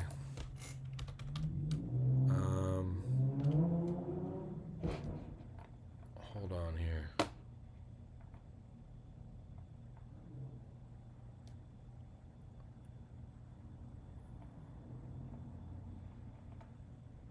Oh, you're so welcome for... yeah, you're so welcome. Okay, King... Yeah, King... Hold on. How do we spell it again? King Sessing. Alright, I want to get that right. So, King Sessing. Let's see if there are any maps. Oh, look at this. Okay. Okay, let's go for the earliest map of King Sessing we can find. We got 1815 up top. Coming in strong with 1855, 1855 is the earliest. That's probably about the earliest. Ooh, we got an 1815 plan of Paschal Village laid out by Henry Paschal in the township of King Sessing. 1815. Should we do that one? Should we do that one? There's 1811. Okay, well, let's do 1811. Let's see. Wow, look at this old map. Okay, this is interesting. Now we're getting somewhere. Draft of a tract of land lying in the township of King Sessing in the county of Philadelphia, in the state of Pennsylvania, the property of Benjamin Paschal, containing 82 acres, 20 purchase of land, surveyed April 30th, 1811. Wow. Look at that. Okay, first of all, is it upside down? What is this saying? Traverse of Mary Creek, Charles Creek, and the line ditch from the end of the course nearing. That's okay. Wow. Mary Creek. Land of... Wait. What does it say? It says This says land of what? Land of Charles Justice, I guess. Oh, wow. Okay. Charles Creek? That's Mary's Creek. So what are these creeks? Where are we? What are we looking at? Hold on. Hold on. This is an interesting one, guys. That's definitely... So is the blue... Blue is usually water, right? And that looks squiggly like water. Are these other creeks coming in? But where are we? Hay Road? Laid down by a scale of 15 inches.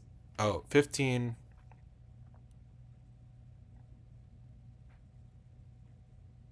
15 what to an inch? I don't know. Okay.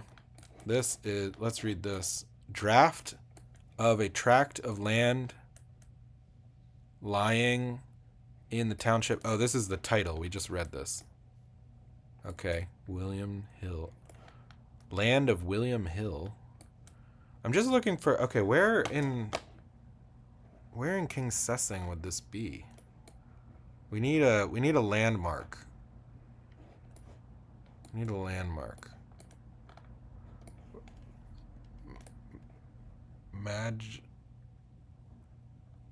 Oh, that's west? Is that what that's saying? Where's north? Maybe that would help. Maybe we should start with north.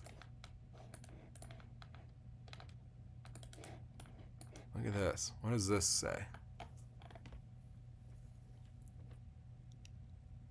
Looks reversed. Can't read that. Hold on. Why don't I recognize Charles Creek? I don't recognize that. That's confusing.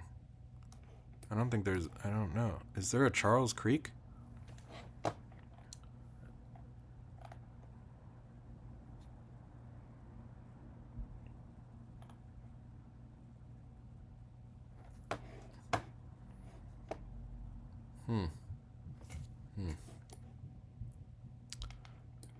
Where are the roads?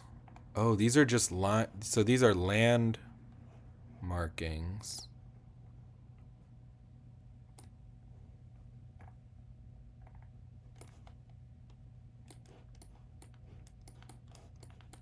And then what is this? So why is this suddenly a creek? Charles Creek. Or have I misunderstood?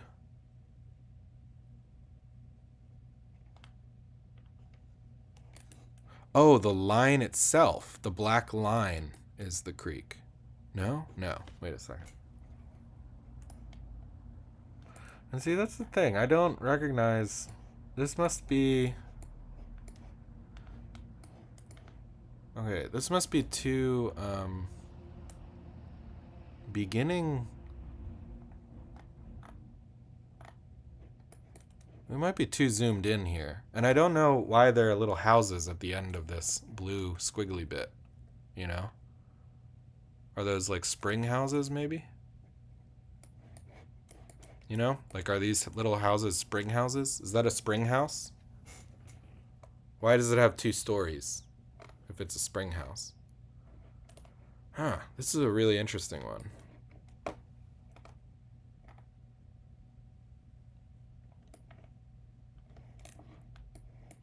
Well, it's not quite what we're looking for, so I'm going to back out of this for now, but that's an interesting one. Okay, so swing and a miss, 1811. Let's do one. We don't want a piece of land. We want the whole gosh darn kit and caboodle. All right, let's do plan of the region. Okay, and northwest of King Cessna. Yeah, West Philadelphia and no. All right, let's do this 1855 one. Let's just jump in. Let's see. We're gonna click in a little bit. Oh, this looks recognizable.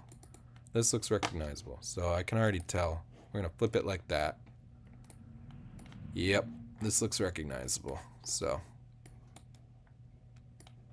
yep. Oh, look at this. Okay, so this is one of those maps where you can really see the colonial roads and where they were in relation to what the roads that exist now.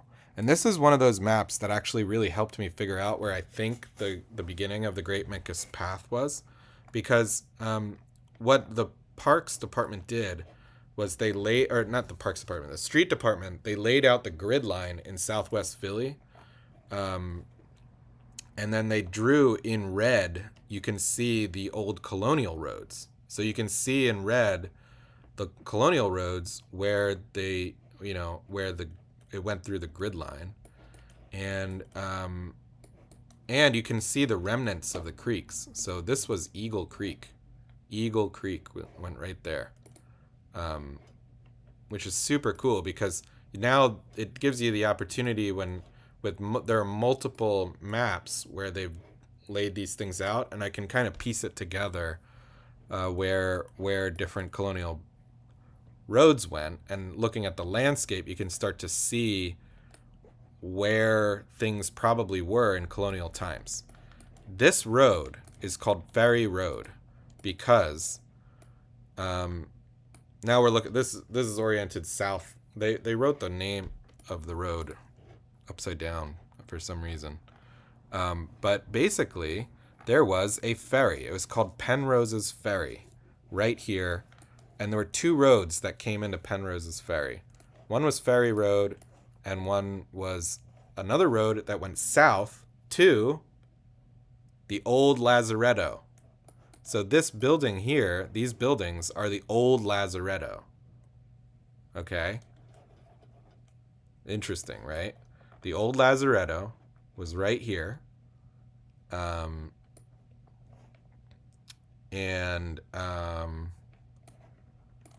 King Sessing. Okay, and then there's this other, look at this other road that kind of dead-ended here. This was called, what? Horner's Lane. Or Horns Lane. Horns Lane. And this is Island Ave? Yeah, I think that's Island Ave. Island Road. Island Road. Okay, so Island Road came from the meeting house. This is the Darby meeting house. And I believe, my theory is that Island Ave is coextensive with the end of the Great Minkus Path. I think the Great Minkus Path, you can see it on this map. Because I think, essentially, if you follow from where Darby Meeting House was, if you follow it down to the old course of Island Ave, I think Island Ave, the old route of Island Ave, is the Minkus Path. And then it had this sharp turn because at some point the Swedes built a fort over here. So it's either this sharp turn or coming farther down this sharp turn. Either way, I think it might have been this one because at the end of this road is the ferry. And the ferry was a crossing. The crossing where the Native Americans used to cross to Passyunk from King Sessing. Right? That's what I'm piecing together. Okay? Are you following me on this? So right here in ancient times was the village of Passyunk. Across from it was the village of King Sessing. And there was a Native American crossing between these two villages. The Swedes put a fort at the mouth of where right here, where the Schuylkill met the Delaware River. The Dutch put a fort there first, and then the Swedes put another fort. They had this tussle over control of the flow of beaver pelts because the beaver pelts were coming down the ancient Native American pathway called the Minkus Path, which led from King Sessing to the Susquehanna River. And the Susquehannock Indians brought their beaver pelts from the interior of Pennsylvania down the Minkus Path all the way to Darby and crossed at the Darby Meeting House. Before the Darby Meeting House was there, there was a crossing here of the part of the Great Minkus Path, and then they came down south to where the forts were, where the Dutch put a fort, and then later the Swedes took over the fort, and that's why the path itself has this sudden, like, eastward bend in it. It's because for many years, probably the Minkus Path actually ended somewhere down here, somewhere along the banks of the Delaware River, down near Hog Island or something. But then when the fort was put in at King Sessing, they went that way, and so that became the main road. You can see it all became roads in colonial times. So I've been putting this together, and I like this map because you can really see the old colonial roads, and they give you little hints about where the Native American villages would have been, because the colonists took Native American trails and turned them into roads that you can then see were overlaid with the grid. So, all right, there's a little bit of King Sessing for you. Interesting rabbit hole. There are definitely like more of those kinds of maps. And I spent a lot of time looking at them because I've been looking for the starting point of the Great Minkus Path, and it really took me a long time. I'm going to give this all in a video properly. I'm putting together a video. But like, for instance, look at this one. You can see the old road is just penciled in. And what is this road? Philadelphia. And, well, I don't know. All right, little tangent, but very fun. And let's see if any other maps catch our eye. This is from 1857. This is King Sessing. This is the Delaware. Okay, if that's the Delaware. Wait, I can barely read this. It says county. Oh, Delaware County. So what's this creek? The creek is Cobb's Creek. So that's Cobb's Creek. Interesting. Oh, and there's a little, look at this, lane. There's an old colonial lane in red. Here are the streets. Oh, yep. Look at this. This is going to be Island Ave. Am I right? No, I'm not. Church Street. Interesting. All right, let's see here. Yeah. Mount Moriah Cemetery. There's the cemetery. Look, you can see there was an old road that went through the cemetery. This is something lane.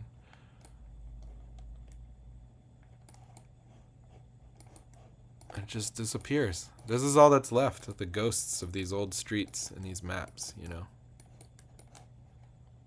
What does that say?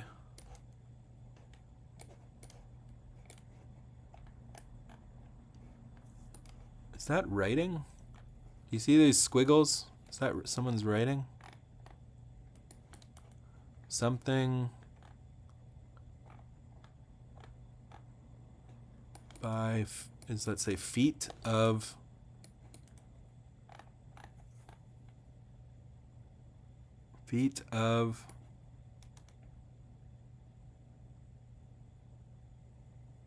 I don't know what that says.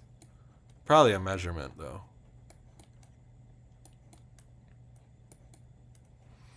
What is that? All right, that is Stump Lane. Interesting.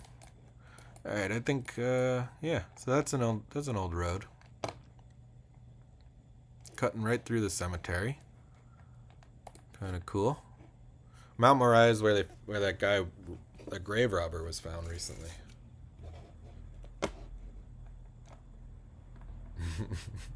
Hey, Vehio, is that how you say your name? Vehio?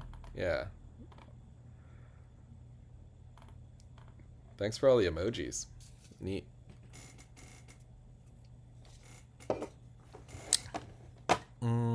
Okay, let's look at this map. No, wait. I want to look at some older maps still. 1825. Let's go for this one. This is 1825. Wow. Okay. What are we looking at? Draft of the tract of land. Situate State Island in the township of Kingsessing, belonging to the estate of late. Oh, wow. Okay. Holy moly. Okay, let's climb into this map. Oh, there's... Okay. All right. Here's another thing. Here's another thing I found that I think is why the Great Minkus Path starts where I think it does. So, there is a creek called Mingo Creek. Do you see it? Mingo Creek here. And then this would be the Delaware. No, this is the Schuylkill River. So the Mingo Creek went into the Schuylkill. Yeah, went into the Schuylkill River. And I believe the Mingo Creek is named... It's Mingo, but it was named after the Minkus Path. Minkus became Mingo. Because I've seen in other maps that Mingo Creek was called Minkus Creek. And Minkus was called Minkus Creek because that's where the path ended. That's my theory. And then, yeah, there are several other creeks that were like kind of tidal creeks of the Schuylkill and the Delaware. Eagle Creek. Wow, these are really interesting. So, and then this is going to be the Delaware here. Eagle Creek was a little creek that cut south. I'll show you on Google Maps what we're talking about in a second. Here's that juncture, and then the ferry. You see the ferry? Do you recognize this juncture? And then heading south to the Lazaretto. The Lazaretto would have been like right here, the old Lazaretto.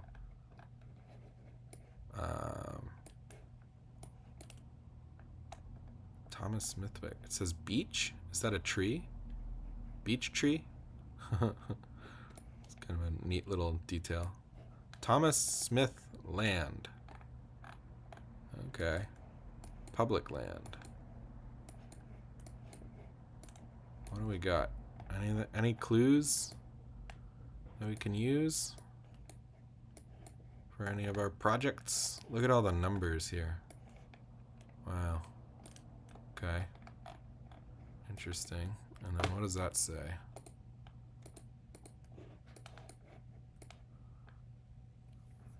Draft of the tract of land. Oh, okay. So I'm just not going to read all this, but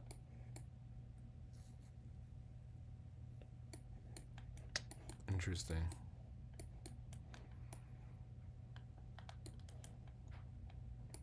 Okay, so here's where we're talking about on Google Maps today.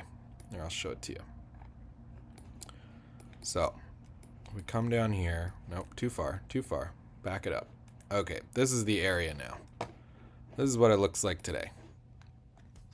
There you go. So we're kind of talking about this area in general. And it's all oil fields and warehouses and industrial stuff. It's not like, it's not residential as much anymore. And if you look right here is this body of water. And what does it say? It says Mingo Creek, and it's on Mingo Avenue.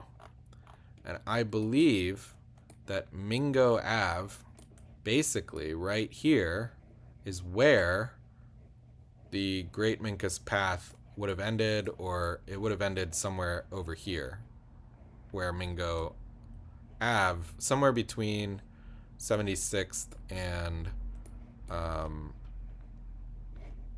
76th and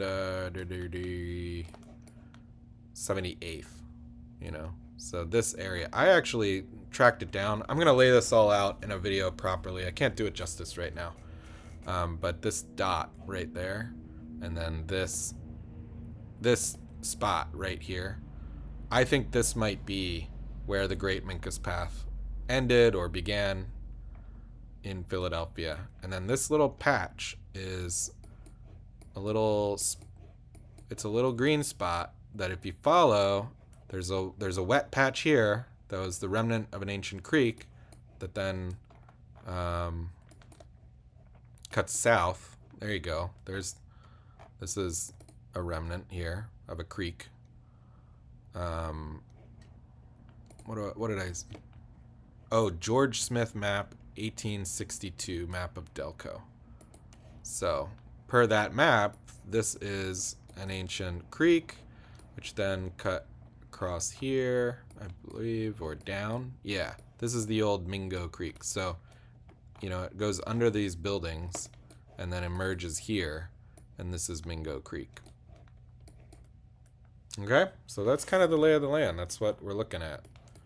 And Bartram Avenue follows the old banks of where that inlet of the Delaware River would have been. Somewhere around there. So, yeah. And Eastwick has an amazing history to it. It's really amazing. So, I've been poking around here a lot, and I think basically the Minkus Path started right where this dot is, and it kind of came up this way and then intersected with Island Avenue here, and then it was coextensive with Island Avenue all the way up to where's the meeting house? Well, there was a tavern here called the Blue Bell Tavern, and I think the Great Minkus Path oh yeah, this is how it worked. So the Great Minkus Path at Blue Bell Tavern, it crossed Cobb's Creek. Then it was coextensive with Main Street through Darby. And then from where Main Street meets the Darby Meeting House, which is, where's the Darby Meeting House? Wait a second. Main Street.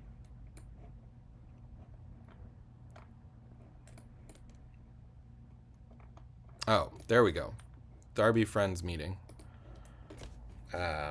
So the Minkus Path would have gone up Main Street past the Darby Friends Meeting and cut over this way and then crossed somewhere in Bartram Park. That's my guess. It crossed somewhere in Bartram Park over to the cemeteries now, and I think it would have gone through the cemeteries. And this is where we get very speculative, but I'm just sort of following the lay of the land. And part of the reason I think it went through the cemetery is, you see this tributary? This is a little creek. And I'm guessing just from my own experience as a hiker and the lay of the land and where the other Native American tribes went, I'm guessing that they wouldn't have crossed little creeks like this if they could have avoided it, because it would have been wet. So just to the north of where this creek begins, the Great Minkus Path would have crossed somewhere there, or it would have gone to the north of this little tributary. That's what I think. So I marked, and that's in the cemetery. And then that continues for a while and I think it just cuts across to the next cemetery. And this is kind of where I get speculative. So that's as far as I've gone. I'm not going to put the rest of my theory out there right now, but that's what I think, Island Avenue represents. And that's where I think the history of King Sessing kind of begins. Somewhere there. King Sessing was a little farther north. It would have been up here. But it was across from the Passyunk village. And, it's all related in the landscape, all these villages. So, all right. Yeah, I think tank's empty now. That's a good way of putting it. Let me check the stream just to see how we're doing. Is anyone who we got? Who's left standing? Am I just talking to myself? Oh, there's 17 of you watching. Okay, we got a little party going. I'm starting to fade though. I'll be honest. I'm starting to fade. So, I'm drinking tepache or tepache. I don't know if you guys know what this is. It's like a Mexican fermented drink. It's pretty good, but I'm almost done. I'm sort of getting to the end of my rope here.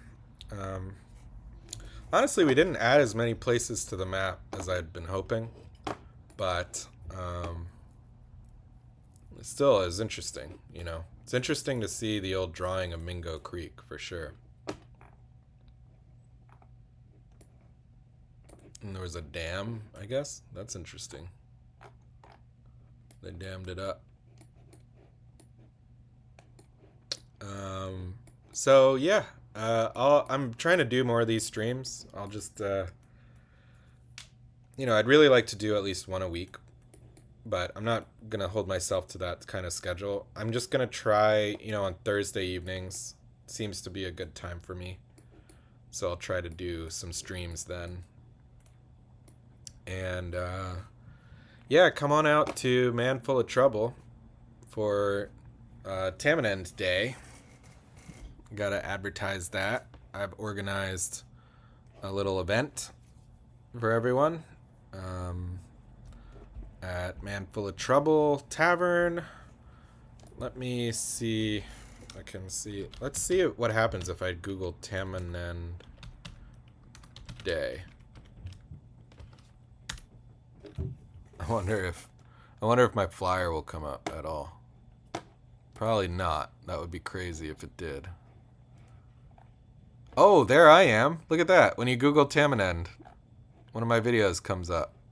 That's awesome. But that's a member-only video. That's pretty interesting.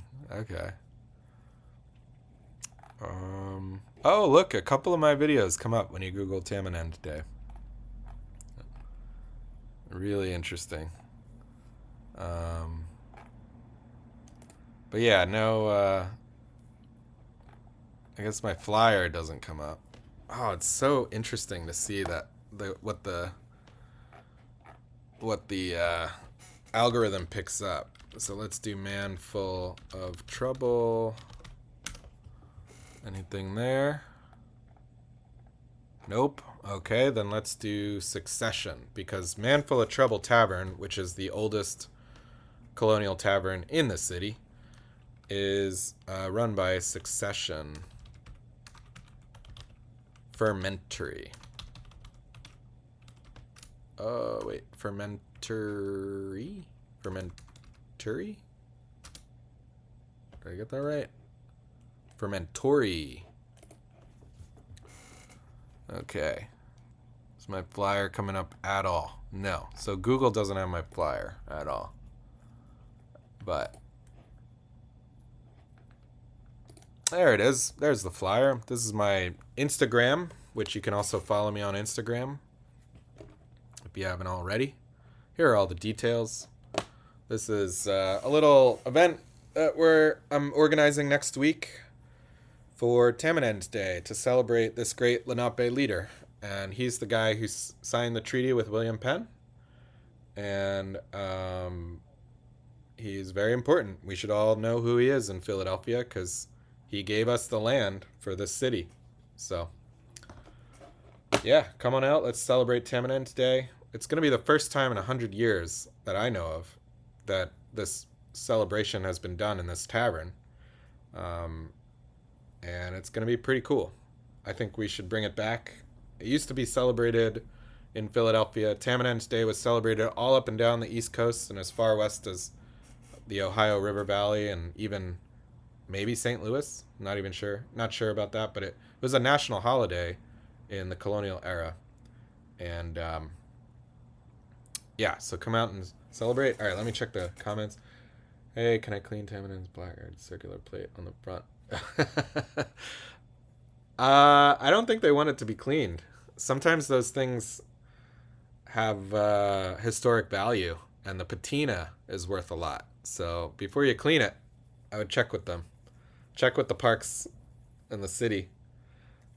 But depends on whether if South Jersey shows. Yeah, fair enough. Hey, um, yeah, don't come out if it's inconvenient or if it's dangerous. uh, we'll do it again next year. There's no rush. Um, do they have a non-alcoholic drink? Do they have soda? That's a great question. I'm not sure. I hadn't thought about that. I will check in for you. They might have a soda. But they are a brewery. They focus on fancy beer. So they're kind of honestly like they're a little high priced beer. Like it's not like Bud Light. It's like fancy. It's good. It's very good, but it's like $9 a beer. So, but I don't know if they do non-alcoholic stuff. I'll check. Um, if you're driving, yeah, you probably shouldn't get too wasted. But you know. Oh, you asked the city already. Oh, nice, sweet. Hey, thanks for reposting on Facebook.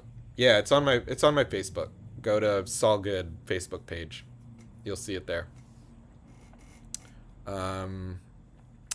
Hey Bob, what's up? What's up, dude? How you doing? Nice to see ya. Hope you come out to Tamanend Day next week. I'm actually just wrapping up the stream, so I'm about to sign off, but it's good to see ya. Hope you're doing well.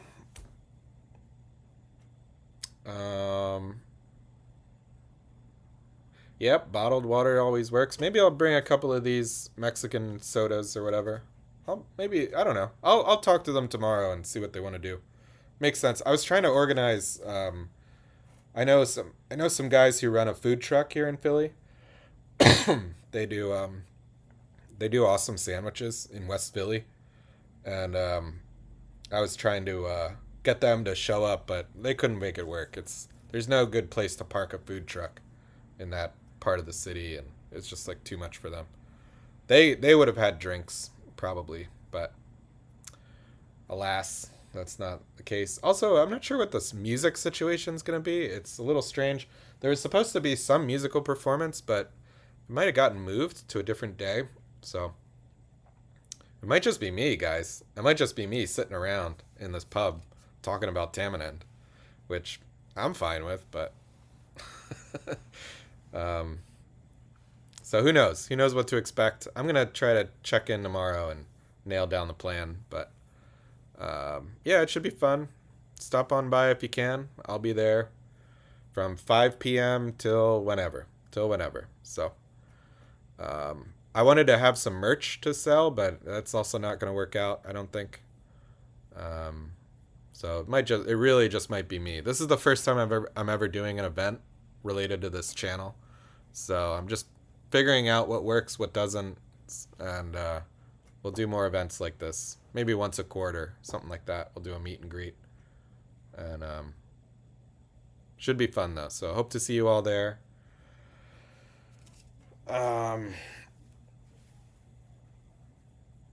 I don't know. That's it, guys. I think that's it.